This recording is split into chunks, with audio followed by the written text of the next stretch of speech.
বাংলাদেশে আদালতের বড় সিদ্ধান্তে দেশে ফেরার পথ আরও কঠিন হয়ে গেল বাংলার 6 বাঙালি পরিবারের। অন্তঃসত্ত্বা সোনালী খাতুন সহ এই পরিবারের সদস্যদের বিরুদ্ধে নবাবগঞ্জ সদর মডেল থানায় জিআর মামলা চলছে। মামলা দায়ের হয়েছে the control of entry act 1952 4 নম্বর ধারায়, যার জেরে আদালত জানিয়ে দিয়েছে এই মুহূর্তে তারা বাংলাদেশ ছেড়ে যেতে পারবেন না। বাংলাদেশের মানবিক উদ্দেশ্যে পাশে দাঁড়ানো স্থানীয় বাসিন্দা ফারুক আলী জিমার জামিন মঞ্জুর হয়েছে 1 ডিসেম্বরে। তবে আদালত কঠোর শর্ত রেখেছে, প্রতি 10 দিন পর পুলিশকে প্রতিবেদন জমা দিতে হবে। আর মামলার পরবর্তী শুনানি নির্ধারিত হয়েছে 23 ডিসেম্বর। অন্যদিকে ভারতের দিল্লি হাইকোর্ট এবং সুপ্রিম কোর্ট বহুবার কেন্দ্রকে নির্দেশ দিয়েছে এই পরিবারগুলোকে দ্রুত দেশে ফেরানোর ব্যবস্থা করতে। তৃণমূল সাংসদ সামিরুল ইসলামও বারবার বিষয়টা সংসদে তুলেছেন, কিন্তু সবথেকে চিন্তার বিষয় হলো অন্তঃসত্ত্বা সোনালী জুন মাস থেকে বাংলাদেশে আটকে রয়েছেন।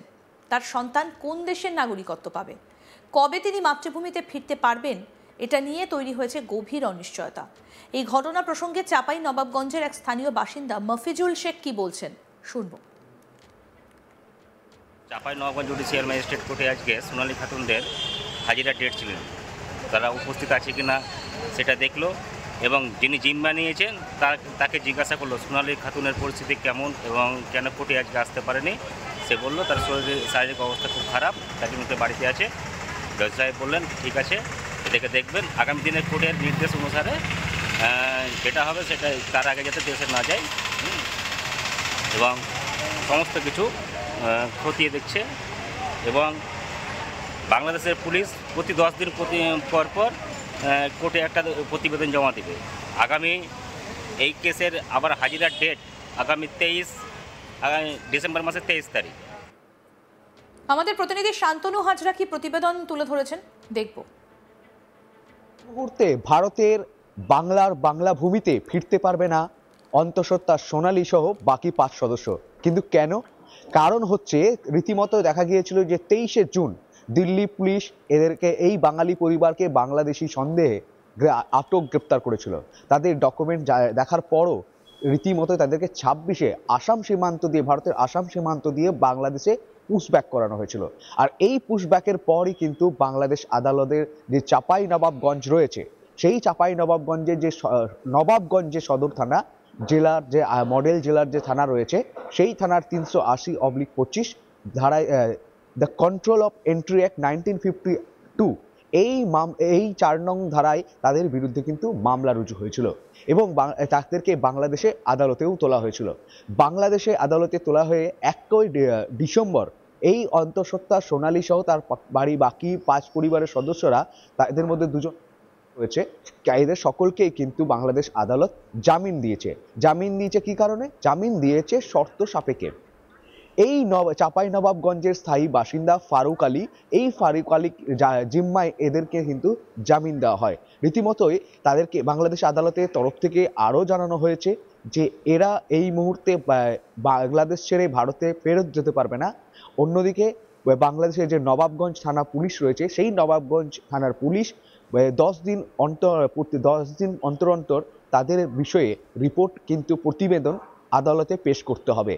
রীতিমতো এইসব কারণেই কিন্তু তারা ভারতে ফিরতে পারছে না। আর 23শে ডিসেম্বর এই মামলার বাংলাদেশের যে চাঁপাইনবাবগঞ্জ আদালত রয়েছে, সেই আদালতে এই শুনানি কিন্তু রয়েছে। রীতিমতোই এই সোনালী খাতুনকে বাড়ি ফেরানো নিয়ে কিন্তু রাজ্যসভার সাংসদ সামিরুল ইসলাম একের পর এক বিজেপিকে আক্রমণ কটাক্ষ করে গেছে। ভারতের 2টি আদালত, একদিকে সুপ্রিম কোর্ট, অন্যদিকে হাইকোর্ট, বারবার তারা কিন্তু এই পরিবারকে বাড়িতে ফিরিয়ে আনার কথা বলেছে, অর্থাৎ দেশে ফিরিয়ে আনার কথা বলেছে। রীতিমতোই কেন্দ্র কিন্তু বারবার ব্যর্থ হয়েছে। আর এর কারণে এই সোনালী খাতুন সহ বাকি 5 পরিবারের সদস্যদের ফিরিয়ে আনতে না পেরে কেন্দ্রকে কিন্তু 2 আদালতের ভৎসনার সম্মুখীন হতে হয়েছে। আর অন্যদিকে তৃণমূলের সাংসদের যে কটাক্ষ টিপ্পনি ছিল, সেইগুলো কিন্তু রীতিমতোই ভারতীয় জনতা পার্টিকেই কিন্তু বেঁধেছেন।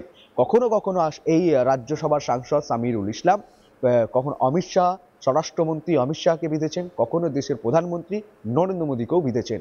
রীতিমতোই সোনালী খাতুনের ভারত ফেরো আসাকে নিয়ে যেমন জল্পনা, তেমনটাই কিন্তু কেন্দ্র ভার্সেস বাংলার একটা একেবারে রাজনীতি লড়াই কিন্তু পারদ উঠেছে।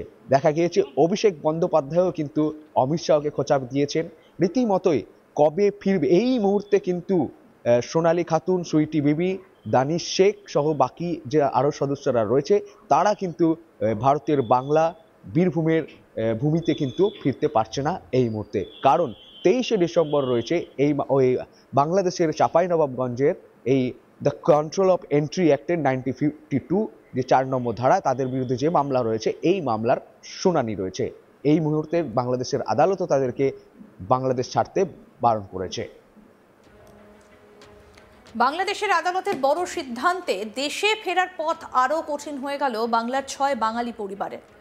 অন্তঃসত্ত্বা সোনালী খাতুন সহ এই পরিবারের সদস্যদের বিরুদ্ধে নবাবগঞ্জ সদর মডেল থানায় জিআর মামলা চলছে। মামলা দায়ের হয়েছে the control of entry act 1952 4 নম্বর ধারায়, যার জেরে আদালত জানিয়ে দিয়েছে এই মুহূর্তে তারা বাংলাদেশ ছেড়ে যেতে পারবে না। বাংলাদেশের মানবিক উদ্যোগে পাশে দাঁড়ানো স্থানীয় বাসিন্দা ফারুক আলী জিমার জামিন মঞ্জুর হয়েছে 1 ডিসেম্বর।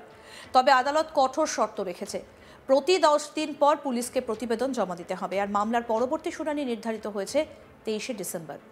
অন্যদিকে ভারতের দিল্লি হাইকোর্ট এবং সুপ্রিম কোর্ট বহুবার কেন্দ্রকে নির্দেশ দিয়েছে এই পরিবারগুলোকে দ্রুত দেশে ফেরানোর ব্যবস্থা করতে।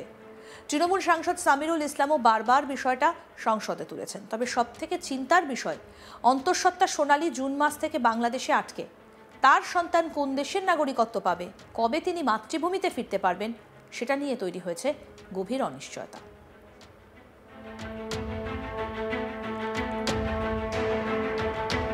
এই প্রসঙ্গে চাঁপাইনবাবগঞ্জের এক স্থানীয় বাসিন্দা মফিজুল শেখ কি বলছেন শুনবো। চাঁপাইনবাবগঞ্জ জুডিশিয়াল ম্যাজিস্ট্রেট কোর্টে আজকে সোনালী খাতুনদের হাজিরার ডেট ছিলেন। তারা উপস্থিত আছে কিনা সেটা দেখলো এবং যিনি জিম্মা নিয়েছেন তাকে জিজ্ঞাসা করলো সোনালী খাতুনের পরিস্থিতি কেমন এবং কেন কোর্টে আজকে আসতে পারেনি। সে বলল তার শারীরিক অবস্থা খুব খারাপ, তাকে নিতে বাড়িতে আছে। জজ সাহেব বললেন ঠিক আছে, এটাকে দেখবেন, আগামী দিনে কোর্টের নির্দেশ অনুসারে যেটা হবে সেটা তার আগে যাতে দেশে না যায় এবং সমস্ত কিছু খতিয়ে দেখছে। এবং বাংলাদেশের পুলিশ প্রতি 10 দিন পর কোর্টে একটা প্রতিবেদন জমা দেবে। আগামী এই কেসের আবার হাজিরার ডেট আগামী ডিসেম্বর মাসের 23 তারিখ।